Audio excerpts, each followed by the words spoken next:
Chain smoke your problems away. Smokepit Fairy Tales Part 4, Chapter 22. Glaedwine, good wine, goodbye wine.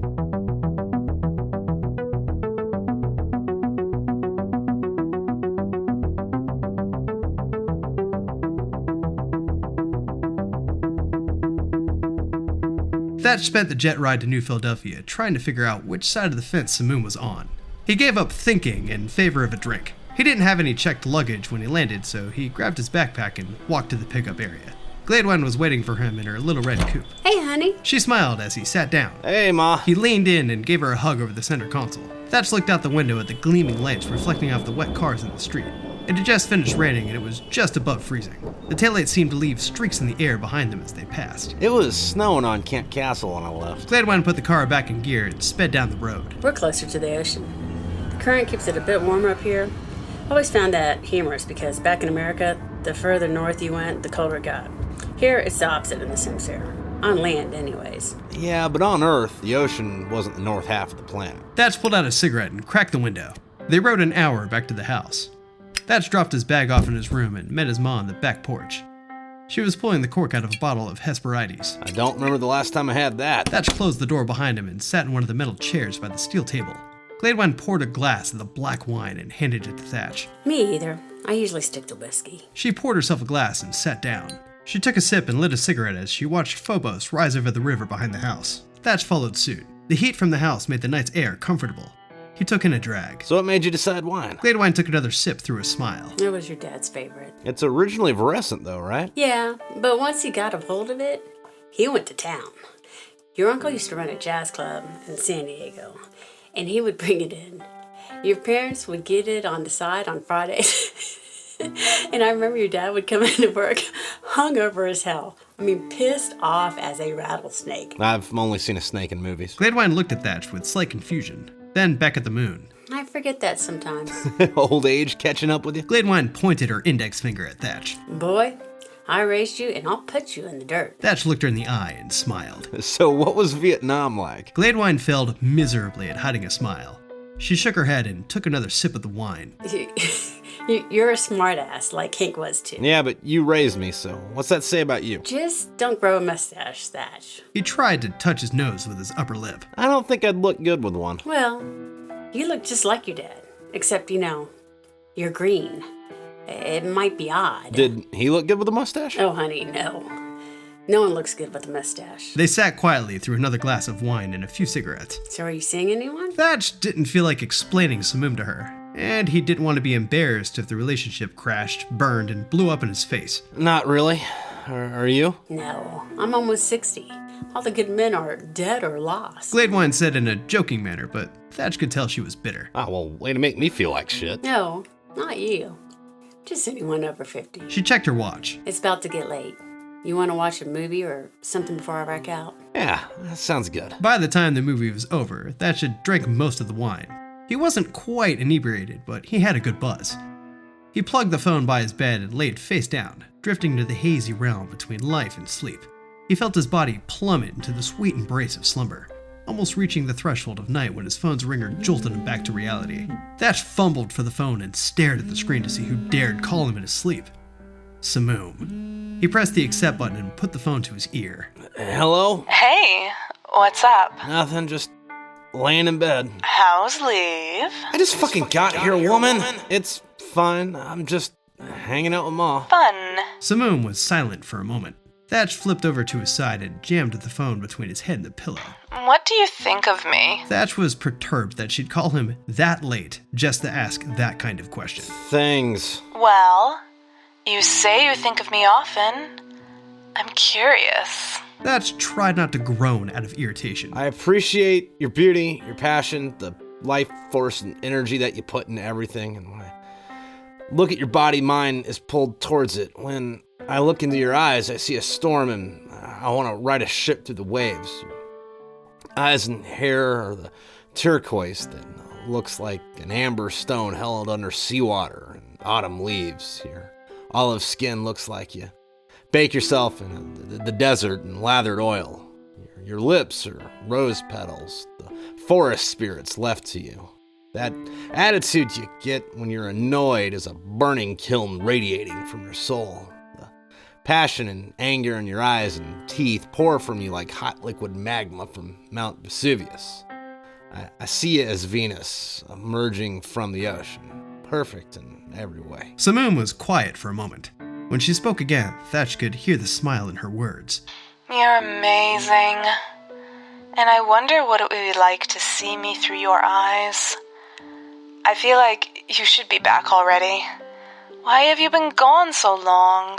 I haven't been gone for a day, Samum. I'll be back at the end of the week. Okay.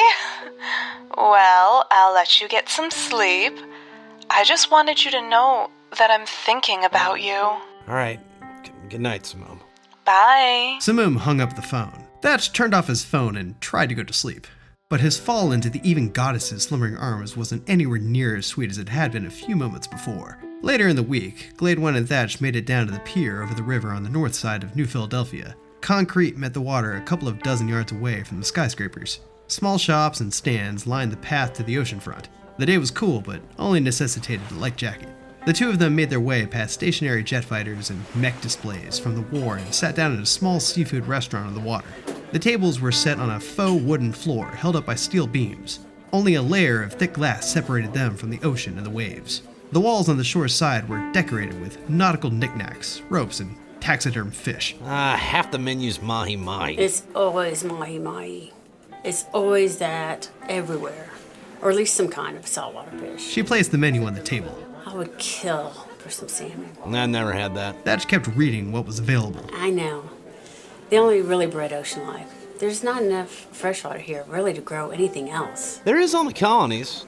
They're almost all freshwater animals. Yes, honey, but you're on Mars. Thatch decided on mussels, oysters, and clams. That art museum was pretty cool. I haven't been there before. Yeah, it's not too old. Glaedwine smiled. I'm glad we're getting past the point of only building necessities, and that we're starting to really appreciate the arts again. I was worried when I was younger. Art was going to shit before we left Earth. Glaedwine and Thatch made small talk while they waited for their food.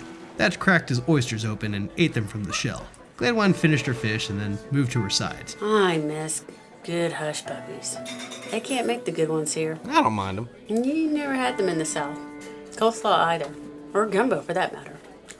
They just can't grow things the same in the Martian soil. Well, I never knew any better, Ma. Glaedwine played with the slaw with her fork. What really is anyone's fault? Thatch wondered what she meant by that. He was about to ask her when his phone rang. He pulled it out of his jacket. Samum again. What does she want now? Hey, Ma, I'm gonna go take this. Okay. Thatch stood from the table and put the phone to his ear. Yellow? Hey, Thatch made his way to the outside and lit a cigarette. What's going on? not much. Gemery made me a meal plan. Ah, great. Now you're actually hanging out with that cunt. Thatch tried to sound like he wasn't pissed off that the two of them were spending time together. Gonna get jacked? No, but better body for sure. Thatch exhaled a thick plume of blue smoke and thought about Samum's body. There wasn't a flaw he could think of, although he did wish she wouldn't get mad at him when he would play with her belly fat. What's wrong with it now? Too chunky. I don't think so. You'll like a slimmer me better. I think you're beautiful just the way you are. Okay. Samum was quiet for a few seconds before saying, So, we need to talk. Okay. Thatch hated when women told him that. It never went anywhere good. He ran through his head, trying to figure out what he did wrong. I thought we were talking now. It's a trust thing. Oh, so now you want to talk about trust? The motor in his head geared towards anger. All right. He grumbled in a tone that could be translated to, get on with it. Samum took in a deep, audible breath. Who's your girlfriend? Whoa, wait, what? Thatch had no clue where that could even come from. There was no other girl. He almost jumped through the phone out of rage. After all of Samum's blatant ill-reputability towards any kind of monogamous relationship with Thatch, she had the gall to ask him what he was doing when he wasn't even with her. He couldn't take it anymore. Samum, I don't ask you who texts you, hey babe, while you're in my room, and smile when you text back, nor who the guys in the videos you post are, nor who you tell me you're in one place but physically I see you in another, nor when you tell me you fucking care about me, then I see you on the internet sucking face with some fucking blonde bitch. Samum didn't acknowledge what he said. I'm asking because apparently this woman is common knowledge to everyone but me. If your heart belongs to her, that's fair. I got a vibe. Maybe things were going somewhere between the two of us. I was wrong. I respect that. Vegas, why don't you tell me what that shit in Vegas is about? What happens in Vegas stays in Vegas. Thatch was too irate to even take a drag off his cigarette. I've been told you love this person and that it's serious. I don't want to be a side piece. I don't understand why you wouldn't tell me. Did you say you care about me because you wanted something from me? And I thought this was going somewhere too, but when things start rolling, you tell me you don't consider us to be dating, and frankly, I think it's unfair to change your mind without telling me. I've asked you if you wanted to be exclusive with me. You asked me if I wanted to, not if I will, and it was the day you got back from Vegas. I was not fucking happy with you, and you knew good and goddamn why. I'm not a mind reader. If you're angry, tell me. You can't hide things from me, then be angry. I don't know them. That's how relationships are built, by being open and honest. The only reason I ask is because I care. Thatch took a long, deep breath. He pushed his anger down into his stomach and then sucked down half the rest of his cigarette. Samum, hear me out on this. Thatch tried to be as calm as he could. If we were dating, then we put each other through all kinds of bullshit. But if we're just seeing each other, then I can brush off stuff because we're not dating and you don't owe me anything. Maybe you think that I don't care and all I consider you is cheap tail, but that's not the case. I care about you more than you think, and I don't want to fight with you. I don't think that you're just some heartless strumpet, but I'm not going to get emotionally tied up with you because seeing something fucked up and rationalizing it as, that's not my business, she's not my girlfriend, she owes me no loyalty, fucking time, energy, or affection, then just enjoying being in your company as it is a lot better than giving you the fucking power to hurt me. I want to respect your emotions.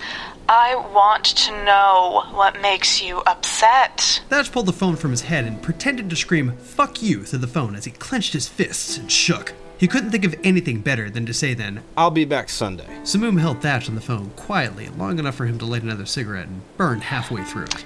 I miss you. Blame the green skin. Thatch could hear the smile in Samum's voice.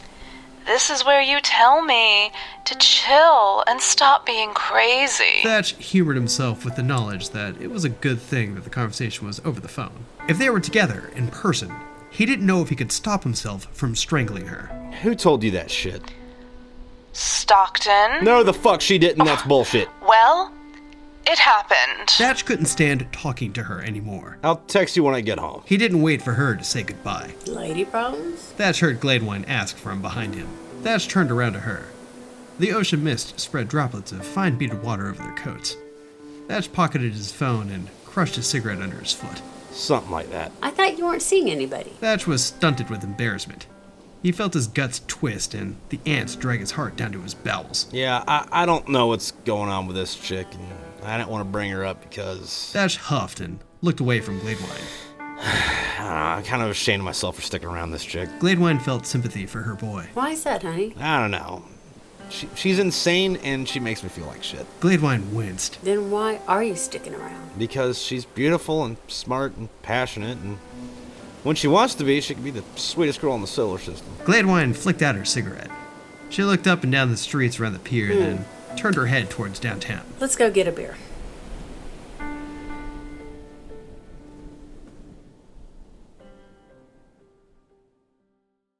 Scoochum Mabuchin? Scoochum Mabuchin? Yeah, there we go. 15, 16, 17, 18. Yeah, hey, everybody, what's up? Thanks for listening to this fucking episode of Chain Smoke Your Fucking Problems Away. Chain Smoke Your Problems Away. Chain Smoke Your Problems Away. Smoke with Fairy Tales, Part 4, Chapter 1.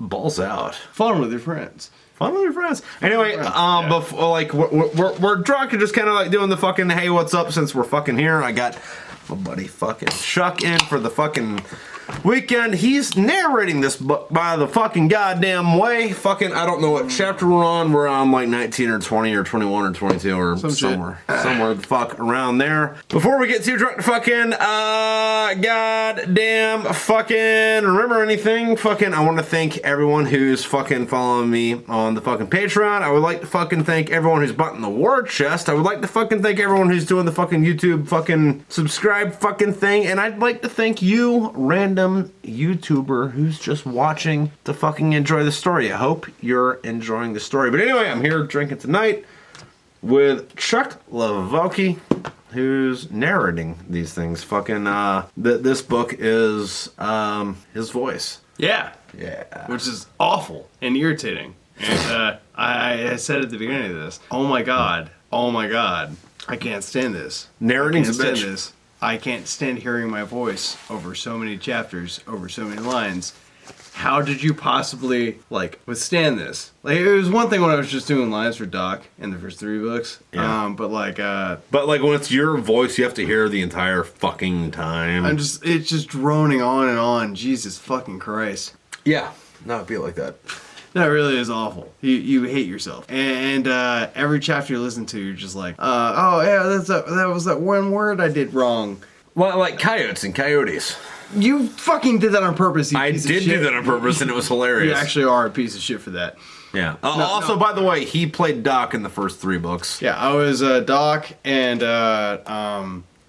fucking Fritz? Prince. I was fucking Prince. There's a couple other people. And also you were Glaedwine's husband. Glaedwine's husband. What's his Jerry. name? Jerry. Yeah. Yeah, I was Jerry. Yeah. I miss those characters. Oh man. I miss those characters a lot. You wrote that. I did. You wrote that. I did, and I miss those characters. But fucking one of the things people have been talking about a little bit is the shift in dynamic, because we moved away from Hank and Doc and Penelope, and now we're talking about Thatch and Stockton and fucking Samum and Mackenzie. Don't matter. Yeah, and it's in the same storyline, but it's like They do matter.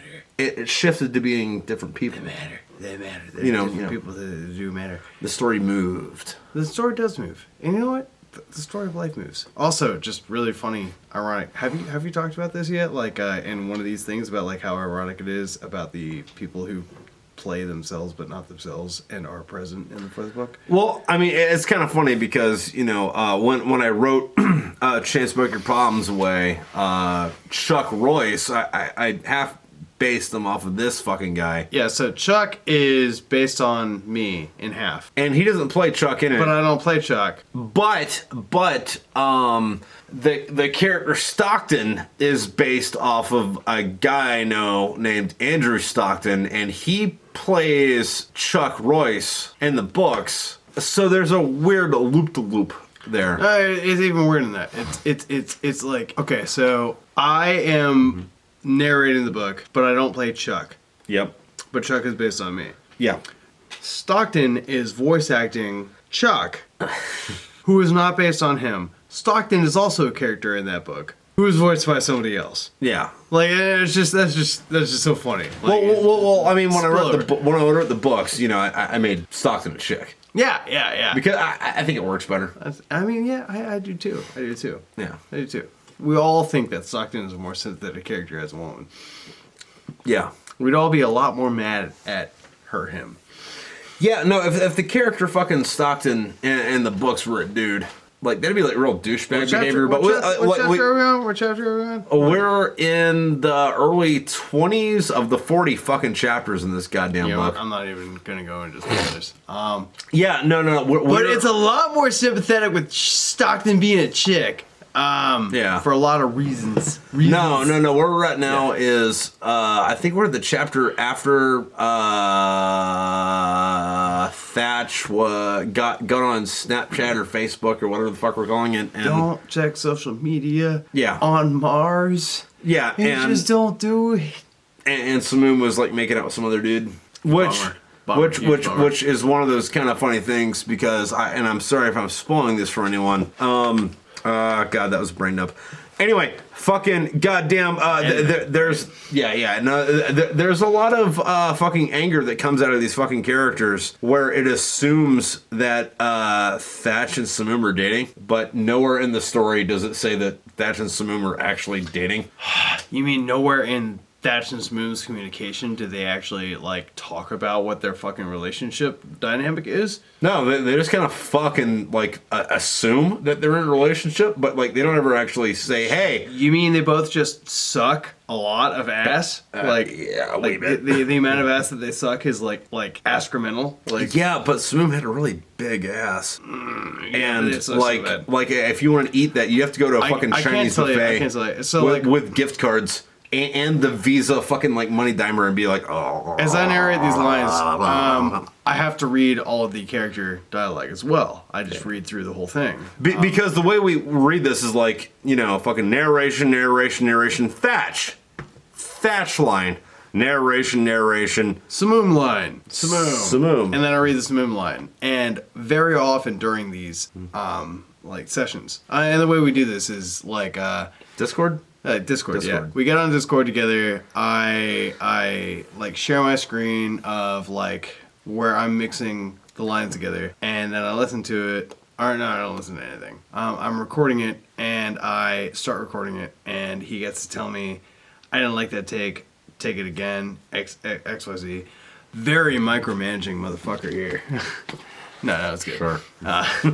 Well, I mean, like the first couple chapters, sure, but like once we got into a groove. No, fairly easy going. Yeah, but like once we got into a groove, we kind of like knew what was up. Yeah. I mean, and we were doing this for a few books before, but I was just doing like dialogue for a character or three. And it was actually a relief that I'm not any other characters in the fourth book. Yeah. Because like, I don't know, it just would have been tough. But this book, like, to be seen? TBD? Yeah. To be read? TBD. If I will be anybody else. Yeah, no, fucking wait forward. Nix that. Oh, okay. Oh, yeah, because I characters I want you to play in, like, book 7 that, like, you know, aren't anybody that we know now. Oh, no, I was talking about the books that I'm narrating. Oh, okay. 4, 5, 6. Do I play any other characters? No. Oh, alright, fair enough. Alright, Wait, spiders. Spiders! You don't know what that means yet, but you will one day. Spiders! So, Sorry. real quick spoiler alert. Fucking goddamn Hank comes back from the dead and he makes up with Thatch and they are going to throw the ring. What the fuck are you doing? They're going to throw the ring into Mount Doom, and on the way there's a giant spider and it attacks them. Shelob? By any chance? Shelob. And then Hank and Thatch throw the ring into Mount Doom, and then the book ends. That's how fairy tales end. Spoiler alert. Throw the ring into Casa Doom. Yeah. And also it turns out that fucking Samum is the Witch King of Angmar. Sorry. Damn. I know. Spoilers. You just ruined the whole fucking franchise. Yeah, whole goddamn fucking book. Oh my god. My bad. Sorry, guys. God. I don't even remember what we were talking about before this. My god. I don't either. It was important. Was it? Yeah, we were talking about like methods and things like that. I don't know. Something like let's get back on it. I don't have anybody tap me on the shoulder and say, hey. Because there's just the two of us in here. Hey. I tapped on the shoulder and said, hey. It's up to you now. Hey. Oh, yeah, no, but like different characters, fucking different narrator, fucking different point of view with the fucking books. Yeah. Yeah. Indeed. So like... Because like we killed off fucking Hank and... Oh, yeah, I mean, I was basically bitching about like hearing my own voice and like hating it. And like that sucks. Because like we got this idea because, I mean, I got I think a stray hair up my ass is the term phrase. Is that a thing? Stray hair up my ass? I think it's a random hair up your ass. A random hair up my ass? Hair up your ass? Stray, I don't fucking know. Was that hair a random or a stray? One of these. Either way, that hair got all up in my ass. Yeah, well, I mean, because, like, originally, like, you know, I was going to narrate all of them, but then, like, someone came up with the idea that, like, hey, since books X through X and X through X and X through X and X through X No spoilers. from No different spoilers. points of view. Yeah. We should have different people narrating these books and these books and these books.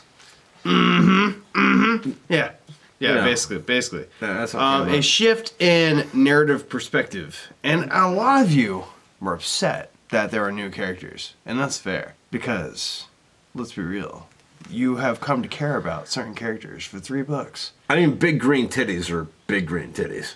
I miss big green titties, and like I'm upset that I don't write about them anymore. But I like big green titties.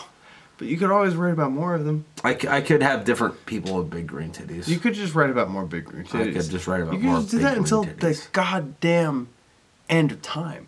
I could. But basically, Like Saint John at the end of the time, you know, fucking. Yeah. Fucking A lot the of you Archangel have said- Gabriel a lot of you have said blew the that- 7th horn, and there was 7 more big green titties. And you might be wondering why there were 7, because that's an odd number. But like, I'm we're about to going bite to be your titties. very inclusive You towards keep going breast on. cancer. Oh you my lose God. one of your boobs to breast cancer, I'll suck the other one. As we were. Yeah, as as I we were. was. Sir. Don't blame me for what God did, man. Look, he only gave that chick 1 tit. I'm going to suck it. Equal opportunity, titty sucker. Equal opportunity titty sucker. Yeah, no, you must. This is going to get demonetized. You must. Yeah. To get demonetized implies being monetized in the first place. I am monetized in the first place. Yeah. It's not a lot. Yeah. Also, thank you for your 5 cents. Thank People you who for watch your the ads. patronage. My God. Yeah, no. But like, Oh, that's the fan. Well, pause. yeah. Oh, yeah. Sorry. Hey, fucking noise became a thing, so we're going to say goodbye in a minute or 2. No, After we say rehydrate. goodbye. No, seriously, this Prime drink's fucking... Never I'm not sponsored by these say fuckers, but it tastes good. Bye. I like Bon Jovi. You and me and my best friend. Yeah. Ugh. Hold on to. Holy shit. Never say goodbye. Oh, man. Yeah. No, it's just coconut water. But anyway, fucking, what were we talking about? I don't know. I'm not advertising this or anything. I think my fingers are over it, so I'm not. Yeah, we're not advertising this shit. But anyway, I'll let you know how I feel later, whether or not this actually prevents hangovers. But we're just see. trying to say goodbye. yeah, we were we were talking about whatever we were talking about with the bitch, and the fucking bitch came on. The heating element in my house because it's cold outside where I live. But baby, it's cold outside. That's what she said. Yeah. Wait, no, that's what he said, and that's why his ding-a-ling was, all up inside. It's a powering song. It is. It's cold outside, so my dinger's small, and I'm not gonna go any further because I like to eat ass. Which, by the way, fucking, I don't care if you got a fucking big kielbasa or a little tiny fucking, like, Wiener Schnitzel. Fucking, you eat ass, and I don't care how big it is. Is that what you call it? A small dick these days? Wiener Schnitzels? I'm gonna tell you something. Alright. So, you know what a wiener is, right? Mm-hmm. Wiener. Wiener. Mm-hmm. Wiener. Teach me German. Wiener. Okay, so when you put, like, the ER at the end of something, that means you're from there, right? Mm-hmm. Kind of like how if you run and you're a runner, you're a one who runs. Mm-hmm. Like, if you're an American, if you're an Amerikaner, you're from America, right? Wiener comes from Vienna. Vienna. We're talking about Vienna sausages here. So if you're something from Vienna, you're a Wiener or a wiener. Right? So that being said, yeah. So the little tiny fucking hot dogs, the Vienna sausages, the Wieners. So technically speaking, if you want to be a wiener, you have to be from Vienna, Austria. Otherwise, you're just sparkling white hot dog. Sparkling white hot dog. Sparkling white hot dog. It's a sparkling white tiny penis. And the hot dog flavored water. Fuck! Anyway. Chocolate starfish! And the hot dog flavored water. Thanks for tuning in. We'll catch you next week. Yeah. Listen up. All right, we're doing a sound check for Trips Pit Stinky Fails. For I Like Orca Whales. For Tornadoes Bring Killer Hails. For Limp Dick Tricky Snails. Part 4. Yeah, gonna listen to this. Real sound check. This is a real sound check. Smokepit Fairy Tales, Part 4. I did that wrong. Yeah. Fuck you. Hell of a good start. Hey there, this is Hollis, reading for Samum, Chapter 22. Thatch pulled out a cigarette and cracked the window. I did it right, you little bitch-ass fucker. Jesus. You need to make a sound of opening up a bottle of wine here. I would, but it's early, and my husband would be wondering what I'm drinking so early for. And even if the line was good, you yelling in the headphones definitely came through, so I have to do it again. Glaedwine, good wine, goodbye wine. Samum calls Thatch to start shit. That's what she's calling him. She took a sip and lit a cigarette as she watched Phobos rise over the... Phobos. Yeah, right? Yeah, okay. Yeah, just making sure. I was like, Phobos? It's been a while since I've read or seen that moon name. Oh, honey, no. No one looks good with a mustache. Damn dog. Hacking. Forgot we were on Mars for a second there. Phobos? I think it's Phobos. Samum calls Thatch next day. Oh, fuck it. All right, pausing. All right. Test. I gotta test this because I hear a fucking horrific echo. And I gotta see if it's just some weird feedback or if it's showing it to me. What's up? That's all just there for direction, yeah. Next day. Bitch! Okay, it's just some weird setting. I have no idea where the fuck that's at. All right, let's get to it. Yeah, you did. Yeah, you did. You didn't ruin the take. And that concludes Samum being a crazy bitch again. What were the fuck were we on about? You're gonna know. Because she's such a crazy bitch. It's also a terrible mustache. Inreg's mustaches are the worst. Oh god, mine was so blonde when I was that age too. Like it grows in like, red and scruffy now, but like when I was in my 20s and I was growing it for the Marine Corps in regs, it was just fucking blonde. You couldn't see it until you were up close, and you didn't want to be that close. Crazy bitch. I'll read the last line again if you shut the fuck up. Yeah. Samum calls Thatch again. The very next day, the bitch came back. The very next day. Okay, I can't help myself. Anyway. Going down. Oh my god, the way she randomly starts conversations. How did you get this down to such an art? Of just like, hey, I'm calling you to talk to you about nothing in particular. By the way, what do you think about the square root of the circumference of a moose? What? Where is this coming from, woman? Okay, let's hear it. Hang on. I'm just going to angle this into the microphone. All right, go. I've only ever seen snakes in movies. All right. Thanks, I hate Let's it. hear that truck coming by. Ooh, what is that? What day of the week is it? It's fucking Monday. What the fuck are you doing on my street, bitch? Oh, I hated that. Oh my god, they are fucking teenagers. I want to kill myself. And he hasn't told her he's deploying. I would like to kick him in his balls. Yeah! God, this is so nostalgia lensed. Old people shitting on you for the things you like. Oh, he's asleep. We gotta go back and change that trip shit. Thatch exhaled a plume. No, thick plume. That plume be thick. Plume be nimble. Plume be thick. Plume coming out of that cigarette stick. Thatch exhaled it. Fuck. Whoa, holy shitballs, Mom! Yeah, it's great. Oh. Do you want me to appreciate you? Hate it with you, Thatch says out loud like a dumb fuck. Okay. This seriously reeks of... I don't even want to get into it. Never mind. Yeah. Trip, you need both of those okays. Glaedwine felt sympathy for her boy. It still sounds so fucking tacky.